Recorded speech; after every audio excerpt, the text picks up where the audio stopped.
Hello दोस्तों, welcome back to my new video. दोस्तों मैं अरविंद एक बार फिर स्वागत करता हूं आपके अपने प्यारे इस प्लेटफॉर्म पर। दोस्तों यदि आज के लेक्चर्स की बात करें तो लेक्चर को स्टार्ट करने से पहले आपको एक छोटी सी इंफॉर्मेशन दे दी जाए इस प्लेटफॉर्म के बारे में कि इस प्लेटफॉर्म पर आपको क्या चीजें उपलब्ध कराई जाती हैं। इस प्लेटफॉर्म के ऊपर आपको क्लास 9 to 12, क्लास 9 से 12, कक्षा 9 से 12 तक की साइंस स्ट्रीम की क्लासेस आपको प्रोवाइड कराई जाती है अरविंदा एवन एजुकेशनल इंस्टीट्यूट के इस प्लेटफॉर्म पर। क्लास 9 to 12 जिसमें आपको live classes, mock test, PDF notes, recorded classes, model paper, previous year paper, ये सभी की सभी चीजें आपको उपलब्ध कराई जाती हैं और मात्र 599 में 599 में। ठीक है बेटा, सबसे पहली चीज आप लोग इस बात का ध्यान रखिएगा कि ये ऑफर अभी तक 599 में चल रहा है, किसी भी टाइम ये इंक्रीज कर सकता है। ठीक है, तो फिलहाल के लिए जो लोग अभी तक ज्वाइन नहीं किए हैं वो लोग जल्दी जल्दी ज्वाइन कर ले। ठीक है दोस्तों, आज की यदि क्लास की बात करें, यदि आज की इस क्लास की बात करें तो आज की इस क्लास में हम लोग बात करने वाले हैं सीयूटी एग्जाम, जिसका डेट है 15 मई, 15 मई।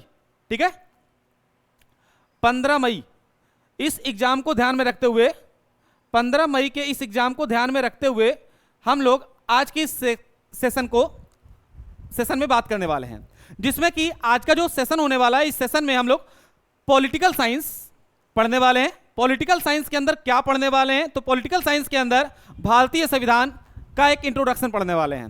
भारतीय संविधान यानी इंडियन कॉन्स्टिट्यूशन का एक इंट्रोडक्शन होने वाला है और ये आज इसका पहला पार्ट है।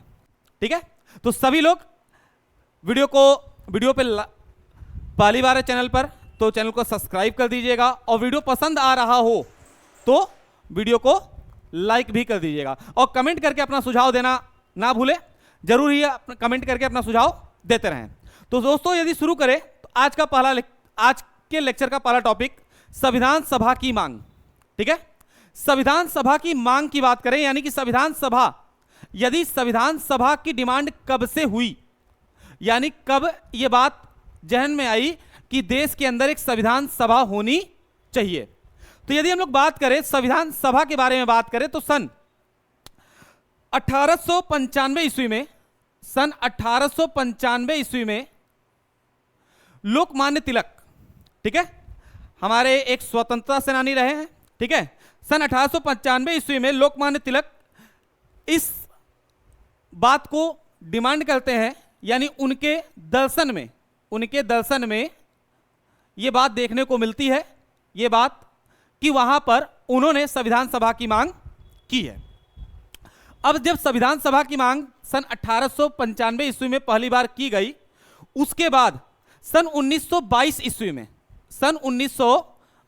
ईस्वी में हमारे राष्ट्रपिता महात्मा गांधी जी ने, सन 1922 ईस्वी में हमारे राष्ट्रपिता महात्मा गांधी जी ने एक कोटेशन दिया कि भारत, मतलब कि हमारी जनता द्वारा भारत का संविधान भारतीयों की इच्छा के अनुसार निर्मित होगा, यानी भारत का संविधान भारतीयों की इच्छा के अनुसार निर्मित होगा। यह कोटेशन 1922 ईस्वी में महात्मा गांधी ने दी कि भारतीयों का संविधान भारतीयों की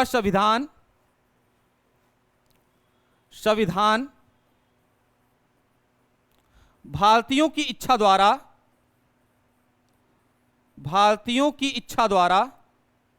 भारतीयों के इच्छा अनुसार, कह सकते हैं आप, इच्छा अनुसार निर्मित होगा।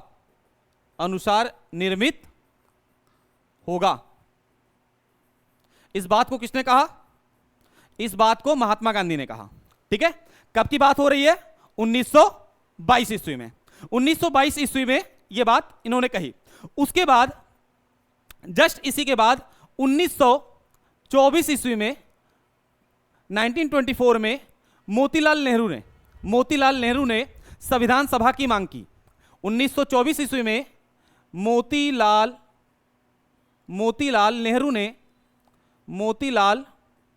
नेहरू ने संविधान सभा की मांग की, यानी सबसे पहले सन 1895 ईस्वी में हमारे पास लोकमान्य तिलक, ठीक है, उन्होंने संविधान सभा की मांग की। उसके बाद सन 1922 ईस्वी में महात्मा गांधी ने संविधान सभा पर एक स्टेटमेंट दिया। उसके बाद 1924 ईस्वी में मोतीलाल नेहरू, जो उस समय कांग्रेस में थे, ठीक है, कांग्रेस एक ही पार्टी उस समय थी, और उन्होंने 1924 ईस्वी में आपके संविधान सभा की डिमांड की। उसके बाद यदि उसके बाद बात की जाए तो सन 1934 ईस्वी में MN राव, ठीक है, मानवेंद्र नाथ राव ने, यानी MN राव ने कब 1934 ईस्वी में संवैधानिक रूप से या एकदम सही तरीके से 1934 ईस्वी में पहली बार संविधान सभा की डिमांड हुई, पहली बार संविधान सभा की मांग की गई। किसके द्वारा की गई? MN राव द्वारा। फुल फॉर्म की बात करें, इनका पूरा नाम था मानवेंद्र नाथ राव। इन्होंने 1934 ईस्वी में संविधान सभा की डिमांड की या बताई। उसके बाद सन 1938 ईस्वी में जवाहरलाल नेहरू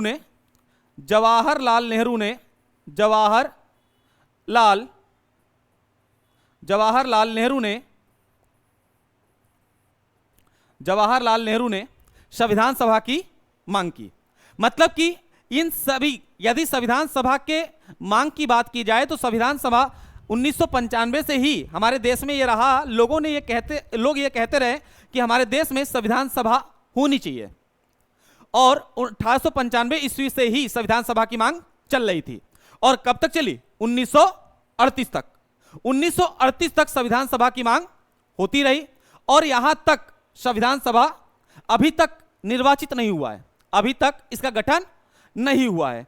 इसके पश्चात सन 1942 ईस्वी में, जब द्वितीय विश्व युद्ध के प्रारंभ में, जैसे ही द्वितीय विश्व युद्ध स्टार्ट होने की कगार पे था, 1942 ईस्वी में, सॉरी अंत में 1942 में, आपको पता है कि द्वितीय विश्व युद्ध 1939 से स्टार्ट हुआ था और 1945 तक चला था। तो 1942 ईस्वी में यह बात कही गई, अंग्रेजी ब्रिटिश शासन के समक्ष यह बात कही गई कि 1942 ईस्वी में भारतीयों ने यह कहा कि भारत का एक संविधान सभा होना चाहिए, और उस संविधान सभा के द्वारा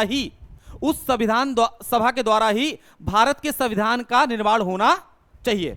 प्रारंभ में ब्रिटिश शासन ने तो इस बात से इनकार कर दिया कि नहीं, ऐसा नहीं होगा, संविधान सभा तो होगी लेकिन संविधान का निर्माण भारतीयों द्वारा नहीं कराया जाएगा। लेकिन उस समय द्वितीय विश्व युद्ध के कारण से, द्वितीय विश्व युद्ध के वजह से यह बात अंग्रेजों को या ब्रिटिश शासन को माननी पड़ी कि हाँ ठीक है, एक निर्वाचित संविधान सभा होगी और उसी निर्वाचित विधान सभा के लोगों के द्वारा संविधान का निर्माण होगा। इतनी बात की गई।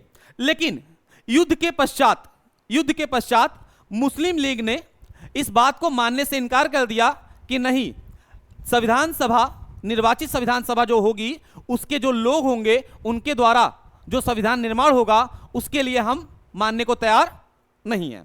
ठीक है, इतनी बातें इसमें की गई।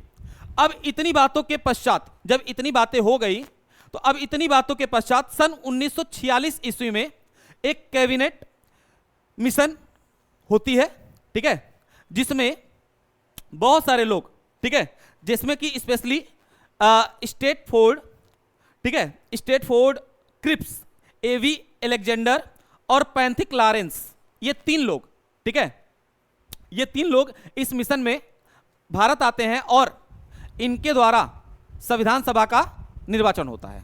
ठीक है, जब ये संविधान सभा का निर्वाचन हो जाता है तो उस अवस्था में संविधान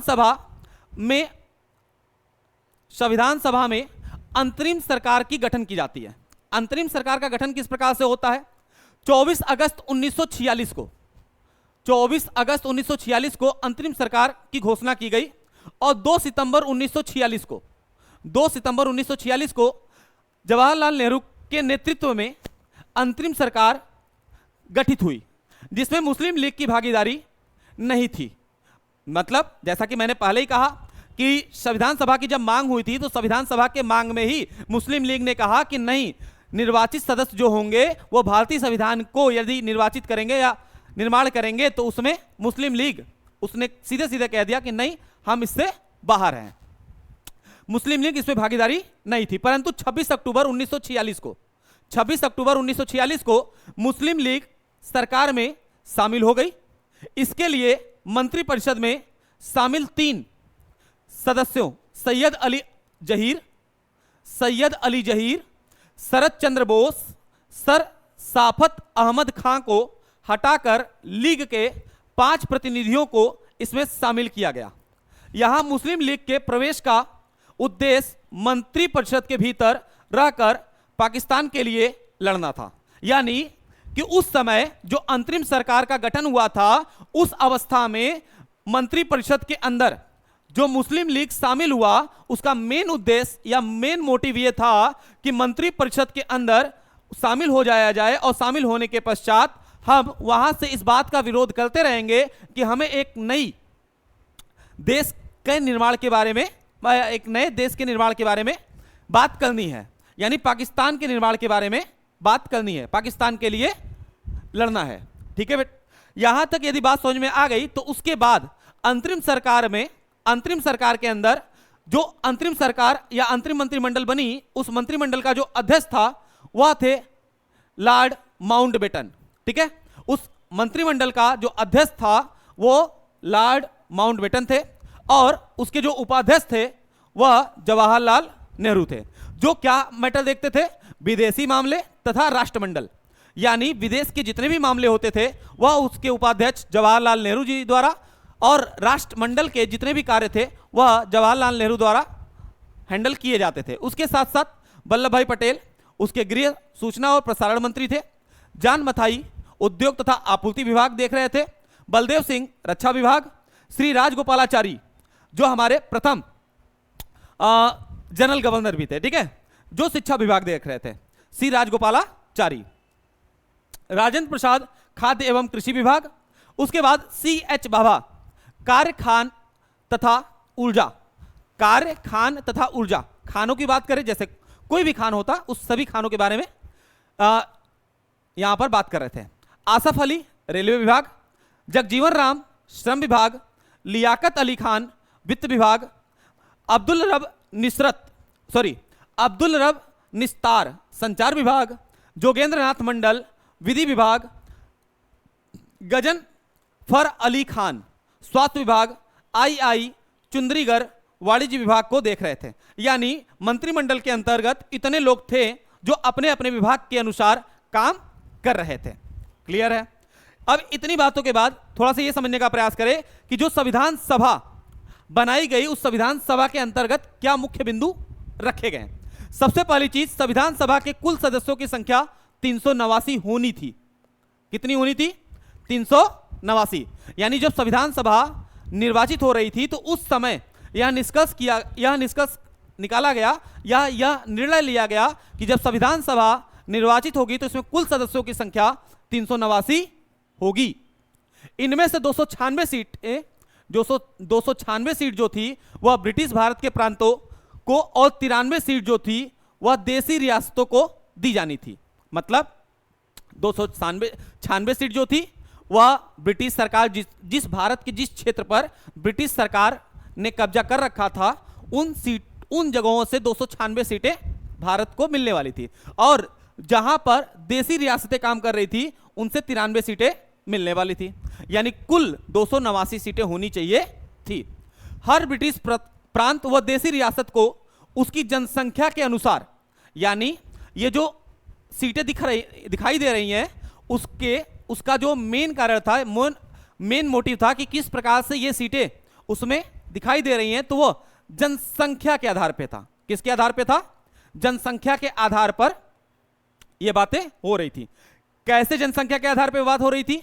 आमतौर पर प्रत्येक 10 लाख लोगों पर, यानी जितने एरिया में 10 लाख लोग आ जाएं उस एरिया को एक सीट घोषित कर दिया जा रहा था। मतलब जैसे सपोज करिए कि ये हिस्सा, मान लीजिए सपोज करिए कि ये हिस्सा भारत का है। अब इस केस में यदि इस हिस्से में 10 लाख लोग हो गए, 10 लाख लोग हो गए तो इसको एक सीट बना दिया गया, और इस हिस्से में इसमें 10 लाख लोग हो गए और इसमें भी 10 लाख लोग हो गए, तो इसको भी एक एक सीट के बारे में, मतलब इस टोटल में एक सीट यहां पर, एक सीट यहां पर और एक सीट यहां पर, टोटल 3 सीटों का निर्माण किया गया। क्लियर है बातें? बात समझ में आ रही है? अब इतनी बातें यदि समझ में आ गई तो थोड़ा आगे समझिए। प्रत्येक ब्रिटिश प्रांत को दी गई सीटों का निर्धारण 3 प्रमुख समुदायों के मध्य उनकी जनसंख्या के अनुपात में किया जाना था। मतलब जो सीट बनाई जा रही है उसमें मेन कारण क्या था? वो जनसंख्या। जनसंख्या भी किस आधार पर? वह समुदाय के आधार पर, कि कौन सी समुदाय किस आधार पर है, उसकी जनसंख्या के अनुपात में किया जाना था। ये 3 समुदाय थे, मुस्लिम, सिख और सामान्य। ठीक है? मुस्लिम और सिख को छोड़कर, सामान्य का मतलब क्या था? मुस्लिम और सिख को छोड़कर, यानी कि ये 3 समुदाय के आधार पर, जनसंख्या के आधार पर हम इसका क्या कर रहे थे? इसकी सीटों को बंटवारा कर रहे थे। प्रत्येक समुदाय के प्रतिनिधियों का चुनाव प्रांतीय असेंबली में उस समुदाय के सदस्यों द्वारा एकल संक्रमणीय मत के माध्यम से अनुपातिक प्रतिनिधित्व की व्यवस्था के अनुसार किया जाना था। मतलब सबसे पहली बात तो यह आती है कि प्रत्येक समुदाय के प्रतिनिधियों का चुनाव प्रांतीय असेंबली में उस समुदाय के सदस्यों द्वारा एकल संक्रमणीय मत के माध्यम से अनुपातिक प्रतिनिधित्व की व्यवस्था के अनुसार किया जाना था। अब यहां पे एक वर्ड है संक्रमणीय या एकल संक्रमणीय मत। अब बात यह आती है कि एकल संक्रमणीय मत क्या होता है? एकल संक्रमणीय मत का मतलब यह होता है कि सामान्य तौर पे आप अपने वोट, ये आप जो अपना वोट दोगे वह उस वोट में यदि आपने किसी को दे रखा है, यदि 5 लोग चुनाव लड़ने वाले हैं तो यदि आपने पहले को प्राथमिकता दी और किसी कारणवश उसकी वह पहला व्यक्ति जिसको आपने वोट दे रखा है वह यदि नहीं जीत रहा है तो आपका वोट दूसरे व्यक्ति को ट्रांसफर हो जाएगा, मतलब क्रम के अनुसार। ठीक है? बाकी इसके बारे में हम लोग आगे बात करेंगे जब राष्ट्रपति शासन पढ़ेंगे तब, या राष्ट्रपति के बारे में पढ़ेंगे तब। उसके साथ साथ अगली पॉइंट की बात करें तो देशी रियासतों के प्रतिनिधित्वों का चयन चुनाव द्वारा नहीं बल्कि रियासतों के प्रमुखों द्वारा किया जाना था। मतलब कि देशी रियासत की जितनी भी सीटें थी, कितनी सीटें थी? 93 सीटें थी। इस 93 सीटों पर जो भी व्यक्ति चुन के जाएगा उसका चुनाव नहीं होगा, बल्कि किस प्रकार से चुना जाएगा? चुनाव न कराकर उसको इस आधार पर चुना जाएगा कि उस रियासत का जो प्रमुख है वह यदि कहता है कि इस व्यक्ति को इस रियासत का नेता चुना जाता है तो उस व्यक्ति को उस रियासत से चुनकर भेज दिया जाता है। क्लियर है? इतनी बातें समझ में आ गई तो नेक्स्ट हम लोग बात करेंगे आगे अगला कि इसका उद्देश्य क्या था। संविधान सभा, ठीक है, संविधान सभा के उद्देश्य की बात करें तो देखो भाई, सबसे पहली चीज संविधान सभा की पहली बैठक 9 दिसंबर 1946 को होती है। ठीक है? 9 दिसंबर 1946 को होती है। वर्तमान संसद भवन के केंद्रीय कक्ष में हुई। मुस्लिम लीग ने इस बैठक का बहिष्कार किया। मतलब पहली बार जब 9 दिसंबर 1946 को संविधान सभा की बैठक हुई तो मुस्लिम लीग ने इस बैठक का बहिष्कार किया और अलग पाकिस्तान की मांग उठाई। उन्होंने कहा कि हमें अलग से पाकिस्तान नाम का एक देश मिलना चाहिए। सभा के सबसे वरिष्ठ सदस्य डॉक्टर सच्चिदानंद सिन्हा को सभा का अस्थायी अध्यक्ष बनाया गया। 2 दिन पश्चात 11 दिसंबर 1946 को डॉक्टर राजेंद्र प्रसाद को सभा का स्थायी अध्यक्ष बनाया गया। एस.सी. मुखर्जी को संविधान सभा का उपाध्यक्ष बनाया गया तथा बी.एन. राव को संवैधानिक सलाहकार बनाया गया। मतलब सबसे पहली चीज आपको कुछ पॉइंट यहां से नोट करते हुए चलने हैं ना, कि सबसे पहली बात कि संविधान सभा की पहली बैठक कब हुई? 9 दिसंबर 1946 को। उसके बाद 9 दिसंबर 1946 को जब संविधान सभा की पहली बैठक हुई तो उस समय मुस्लिम लीग ने इस बैठक का बहिष्कार किया और बहिष्कार करते वक्त उसने ये इस बात का डिमांड किया कि हमें अलग से पाकिस्तान नाम का एक देश मिलना चाहिए। इसके पश्चात उस समय संविधान सभा के सबसे वरिष्ठ सदस्य डॉक्टर सच्चिदानंद सिन्हा थे, जिन्हें उस समय उस संविधान सभा का अस्थायी अध्यक्ष बनाया गया। 2 दिन बाद 11 दिसंबर 1946 को डॉक्टर राजेंद्र प्रसाद को सभा का स्थायी अध्यक्ष बनाया गया। एच.सी. मुखर्जी को संविधान सभा का उपाध्यक्ष बनाया गया। तथा BN राव को संवैधानिक सलाहकार बनाया गया। 13 दिसंबर 1946 को पंडित जवाहरलाल नेहरू ने उद्देश्य प्रस्ताव सभा में प्रस्तुत किया, जो 22 जनवरी 1946 को संविधान सभा द्वारा स्वीकृत किया गया। संक्षेप में इस प्रस्ताव की मुख्य बातें हम लोग आगे बात करेंगे, ठीक है। मतलब फिर से ध्यान रखिएगा, उद्देश्य प्रस्ताव को किसने पारित करा, मतलब उस उद्देश्य प्रस्ताव को सभा में किसने प्रस्तुत किया, तो पंडित जवाहरलाल नेहरू ने, ठीक है। कब किया, तो 13 दिसंबर 1946 को। यह पारित कब हुआ, तो 22 जनवरी 1947 को। अब संविधान सभा में जब यह संविधान उद्देश्य प्रस्ताव को प्रस्तुत किया गया तो उसमें क्या क्या बातें कही गई थी, तो आइए समझते हैं कुछ बातों को। पहली बात तो यह कही गई कि भारत को एक स्वतंत्र तथा संप्रभु गणराज्य के रूप में स्थापित किया जाए। पहली बात यह थी कि भारत को स्वतंत्र एवं संप्रभु गणराज्य के रूप में स्थापित किया जाए। भारत को स्वतंत्र का मतलब क्या है, स्वतंत्र का मतलब यह नहीं है कि इस पर शासन किसी का हो। स्वतंत्र का मतलब यह है कि भारत के पास अपने किसी भी आंतरिक या बाह्य मामले में निर्णय लेने की स्वतंत्रता हो, ठीक है। और संप्रभु होने का मतलब यह है कि सभी प्रकार के निर्णय के लिए हम ही कार्यरत हो, मतलब कि जो भी निर्णय हमारे द्वारा लिया जाए उसके लिए हम जिम्मेदार हो, न कि किसी दूसरे के द्वारा हमारे देश के आंतरिक या बाह्य मामले में निर्णय लिया जाए, ठीक है। सेकंड पॉइंट की बात करें तो भारत की संप्रभुता का स्रोत भारत की जनता होगी। मतलब भारत की अखंडता और संप्रभुता दोनों का जो स्रोत होनी चाहिए वो भारत की जनता होनी चाहिए। भारत की जनता द्वारा इस बात का निर्णय लिया जाना चाहिए कि भारत क्या करेगा और क्या नहीं करेगा। इस गणराज्य में भारत के समस्त नागरिकों को राजनीतिक, आर्थिक तथा सामाजिक समानता प्राप्त हो। मतलब इस अवस्था में भारत का कोई भी व्यक्ति हो तो उसको सामाजिक स्तर पर, राजनीतिक स्तर पर और आर्थिक स्तर पर समानता प्राप्त हो, ठीक है। इस बात का ध्यान देना चाहिए। भारत के समस्त नागरिकों को विचार व अभिव्यक्ति, विचार मतलब किसी चीज को सोचने की क्षमता और अभिव्यक्ति मतलब किसी चीज को प्रदर्शित करने की क्षमता, ये दोनों की स्वतंत्रता होनी चाहिए।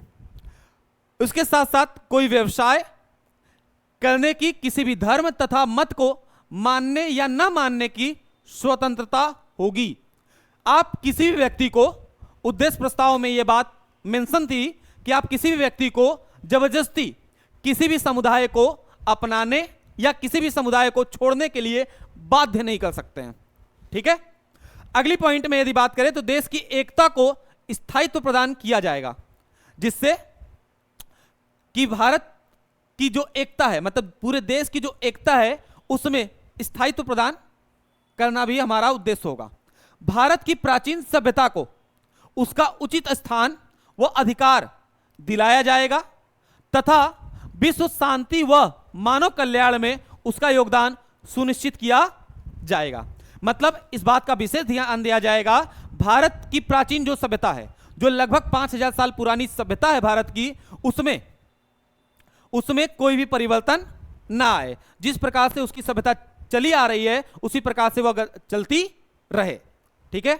इतनी बातें यदि समझ में आ गई तो आगे हम लोग बात करेंगे कि कुछ समितियां बनी और कुछ समितियों के कुछ सदस्य, स्पेशली कुछ अध्यक्ष की बात हम लोग बस करेंगे। यह आपके एग्जाम के लिए इंपॉर्टेंट है, सीयूटी एग्जाम के लिए, क्योंकि आपको वन लाइनर क्वेश्चन मैक्सिमम देखने को मिलते हैं।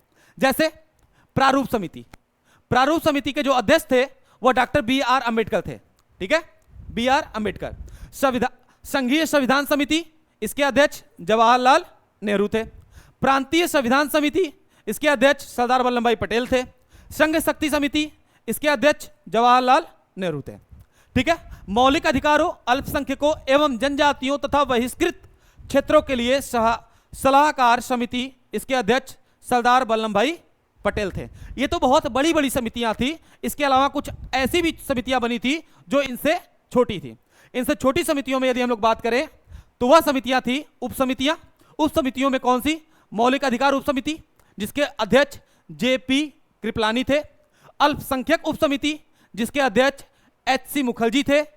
उत्तर पूर्वी सीमांत जनजातीय क्षेत्र असम तथा आंशिक रूप से छोड़े गए क्षेत्रों को छोड़कर उप समिति जिसके अध्यक्ष गोपी बोरदोलोई थे, छोड़े गए एवं आंशिक रूप से छोड़े गए क्षेत्रों के लिए उप समिति जिसके अध्यक्ष एवी ठक्कर थे, प्रक्रिया नियम समिति जिसके अध्यक्ष डॉक्टर राजेंद्र प्रसाद थे, राज्यों के लिए समिति जिसके अध्यक्ष जवाहरलाल नेहरू और संचालन समिति जिसके अध्यक्ष डॉक्टर राजेंद्र प्रसाद थे। इसके साथ साथ कुछ और छोटी समितियां बनाई गई थी जिस समितियों के अध्यक्ष कुछ इस प्रकार से आप देख सकते हैं, जिसमें कार्य संचालन समिति के अध्यक्ष डॉक्टर के एम मुंशी थे, सदन समिति जिसके अध्यक्ष वी पट्टाभी सीतारमैया थे, वित्त एवं कर्मचारी समिति जिसके अध्यक्ष डॉक्टर राजेंद्र प्रसाद थे, संविधान सभा के कार्यों के लिए समिति जीवी मावलंकर थे, राष्ट्रध्वज संबंधी तदर्थ समिति अध्यक्ष डॉक्टर राजेंद्र प्रसाद थे। इस तरीके से कुछ समितियां आपको दिखाई दे रही हैं और उस समितियों के अध्यक्ष आपको दिखाई दे रहे होंगे। ये आपको याद करने हैं, इंपॉर्टेंट क्वेश्चन है, यहां से आपको क्वेश्चन मिलते हैं। यदि इससे आगे हम लोग बात करें तो भारतीय स्वतंत्रता अधिनियम 1947, भारतीय स्वतंत्रता अधिनियम 1947 में कुछ परिवर्तन किए गए। उसमें मुख्य 3 परिवर्तन कुछ इस प्रकार थे। पहला परिवर्तन, संविधान सभा को पूर्णतः संप्रभु निकाय बनाया गया जो स्वेच्छा से कोई भी संविधान बना सकती है। मतलब जिसमें संविधान सभा को पूर्णतः संप्रभु यानी अपने निर्णय लेने के लिए स्वतंत्रता दी गई और वह अपनी स्वेच्छा अनुसार कोई भी संविधान या कोई भी नियम बना सकती थी। दूसरा, संविधान सभा एक विधायिका भी बन गई जिसके 2 कार्य थे, पहला संविधान निर्माण था, दूसरा देश के लिए विधि निर्माण यानी कानून का निर्माण। ठीक है, इसके बारे में भी बात की गई। इसके साथ साथ तृतीय परिवर्तन यह किया गया कि मुस्लिम लीग के सदस्यों के विभाजन के उपरांत अलग हो जाने से संविधान सभा की सदस्यों की कुल संख्या 299 रह गई। स्टार्टिंग में कितनी थी? 389। स्टार्टिंग में कितनी थी? 389, जो बाद में कितनी हो गई? 299। कब? जब मुस्लिम लीग सदस्य ने इससे विभाजन कर लिया। ठीक है, इतनी बातें समझ में आ गई। यदि इतनी बातें समझ में आ गई तो आपके लिए कुछ 1 लाइनर क्वेश्चन आपके पास है जो मोस्ट इंपॉर्टेंट है आपके एग्जाम के लिए। आपके एग्जाम के लिए मोस्ट इंपॉर्टेंट इसलिए है क्योंकि आप यदि प्रीवियस ईयर पेपर देखोगे तो इससे बहुत सारे क्वेश्चन आपको दिख जाएंगे। जैसे लिखित संविधान का प्रारंभ सर्वप्रथम अमेरिका में हुआ था। ठीक है, यानी सर्वप्रथम लिखित संविधान किसके पास था? तो अमेरिका के पास था। ठीक है, महात्मा गांधी और मोहम्मद अली जिन्ना संविधान सभा में शामिल नहीं हुए थे। यदि क्वेश्चन आता है कि संविधान सभा में कौन कौन से लोग शामिल नहीं थे, तो यदि राष्ट्रपिता महात्मा गांधी का नाम आता है तो वो भी शामिल नहीं थे, और मोहम्मद अली जिन्ना जिन्होंने पाकिस्तान का नींव रखा वो भी संविधान सभा में शामिल नहीं थे। मूल अधिकार एवं अल्पसंख्यक समिति के अध्यक्ष सरदार वल्लभ भाई पटेल थे। मूल अधिकार एवं अल्पसंख्यक समिति के अध्यक्ष सरदार वल्लभ भाई पटेल थे। ये बात हमने इसके पहले भी कर रखी है। संविधान सभा स्पष्ट तौर पर भारतीय जनता का प्रतिनिधित्व करने वाली संस्था थी, यानी संविधान सभा स्पष्ट तौर पे ये बताती थी कि वह भारतीय जनता का प्रतिनिधित्व करती है, भारतीय जनता के लिए काम करती है। कार्य संचालन समिति के अध्यक्ष डॉक्टर के एम मुंशी थे। विभाजन के पश्चात संविधान सभा के सदस्यों की संख्या 389 के बजाय 299 रह गई। साम्यवादी दल का कोई भी सदस्य संविधान सभा के लिए निर्वाचित नहीं हुआ था। समाजवादी दल ने प्रतिनिधित्व अस्वीकार कर दिया था और फॉरवर्ड ब्लॉक के सदस्य संविधान सभा के लिए निर्वाचित हुए थे। फॉरवर्ड ब्लॉक के सदस्य संविधान सभा के लिए निर्वाचित हुए थे। संविधान का प्रारूप सर वी एन राव ने तैयार किया था। वर्तमान में इसमें 395 मुख्य अनुच्छेद, उप अनुच्छेदों सहित कुल संख्या 465, 22 मुख्य भाग, उप भाग सहित कुल संख्या 25 और 12 अनुसूचियां हैं। मूल संविधान में 395 अनुच्छेद, 22 भाग और 8 अनुसूचियां थी, जिसे बाद में संशोधित करके 12 अनुसूचियों तक पहुंचाया गया। शिक्षा समवर्ती सूची का विषय है तथा भूमि सुधार राज्य सूची का विषय है। 1919 के तहत गठित राज्य परिषद के पहले अध्यक्ष अलेक्जेंडर मूडी मेन थे। राष्ट्रीय प्रतीक अशोक चक्र में 24 आरे यानी 24 तिल्लियां थी। ठीक है, 24 आरे या 24 तिल्लियां थी। संविधान के भाग 9 में पंचायतों और 9A तथा 9क में नगर पालिकाओं के बारे में बताया गया है। संविधान का भाग 17 राजभाषा से संबंधित है। भारतीय राष्ट्रगान को पहली बार 1911 में गाया गया था। संविधान की 8वीं अनुसूची में वर्तमान समय में 22 भाषाएं हैं। तीसरी अनुसूची में शपथों और प्रतिज्ञानों के प्रारूप दिए गए हैं। मूल भारतीय संविधान प्रेम बिहारी नारायण रायजादा द्वारा हस्तलिखित है। भारतीय संविधान में संसदीय प्रभुत्ता और न्यायिक सर्वोच्चता में समन्वय किया गया है। 92वें संविधान संशोधन अधिनियम 2003 द्वारा 8वीं अनुसूची में बोडो, डोगरी, मैथिली और संथाली को जोड़ा गया था। यदि कोई पूछता बोडो, डोगरी, मैथिली और संथाली को किस संविधान संशोधन द्वारा जोड़ा गया था, तो 92वें संविधान संशोधन जो 2003 में किया गया था उसके द्वारा जोड़ा गया था। भारतीय संविधान का अनुच्छेद 245 संवैधानिक प्रावधानों की संघीय संसद राज्य विधान पालिकाओं द्वारा बनाए गए नियमों कानूनों पर प्राथमिकता प्रदान करती है। प्रथम संविधान संशोधन अधिनियम 1951 के द्वारा जोड़ी गई 9वीं अनुसूची का न्यायिक पुनर्विलोकन हो सकता है। भारतीय संविधान पर सर्वाधिक प्रभाव भारत शासन अधिनियम 1935 का है। Project of civil rights act 1955 अस्पृश्यता उन्मूलन से संबंधित है।